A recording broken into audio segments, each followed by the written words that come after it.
పహల్గామ్ ఉగ్రదాడి తర్వాత భారత ప్రభుత్వం కఠిన నిర్ణయాలు తీసుకుంటుంది. ఈ క్రమంలో భారత్ మరో కీలక నిర్ణయం తీసుకుంది. పాకిస్తాన్కు చెందిన విమానాలు భారత గగనతలంలోకి ప్రవేశించకుండా నిషేధం విధించింది. ఈ నిషేధం ఏప్రిల్ 30వ తేదీ నుంచి మే 23వ తేదీ వరకు అమలులో ఉంటుందని భారత్ స్పష్టం చేసింది. పాకిస్తాన్కు చెందిన విమానాలన్నింటికీ ఈ నిషేధం వర్తిస్తోందని పేర్కొంది. దీంతో ఆ దేశ విమానాలు కౌలాలంపూర్ తదితర దేశాలకు వెళ్లాలంటే చైనా, శ్రీలంక మీదుగా వెళ్లవలసి వస్తుంది.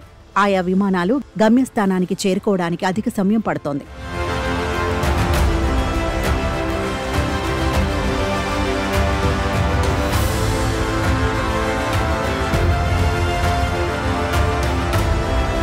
మరోవైపు ఇప్పటికే పాకిస్తాన్ తమ గగనతలంలోకి భారత్కు చెందిన విమానాలు ప్రవేశించకుండా నిషేధం విధించింది. పహల్గామ్ ఉగ్రదాడి నేపథ్యంలో పాక్కు వ్యతిరేకంగా భారత్ పలు కీలక నిర్ణయాలు తీసుకుంది. సింధు జలాల ఒప్పందాన్ని రద్దు చేసింది. అలాగే భారత్లో పర్యటిస్తున్న పాకిస్తానీలు దేశం విడిచి వెళ్లాలని ఆదేశించింది.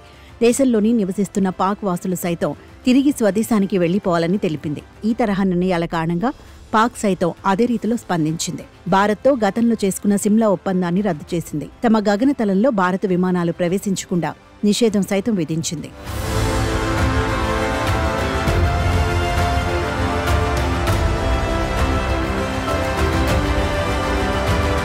మరోవైపు ఏ క్షణంలోనైనా భారత్ తమపై యుద్ధానికి దిగుతోందంటూ పాక్ భయాందోళనలు వ్యక్తపరుస్తోంది. అదీకాక గత వారం రోజులుగా వాస్తవాధీన రేఖ వెంబడి భారత్ భూభాగంపైకి పాక్ కాల్పులకు తెగబడుతూ కవ్వింపు చర్యలకు పాల్పడుతోంది. ఈ నేపథ్యంలో పాక్ దళాలకు భారత్ అదే రీతిలో సమాధానమిస్తుంది. అయితే పాక్ కాల్పుల్లో ఇప్పటి వరకు ఎవరు గాయపడటం కానీ మరణించడం కానీ జరగలేదని సైనికాధికారులు వెల్లడించారు.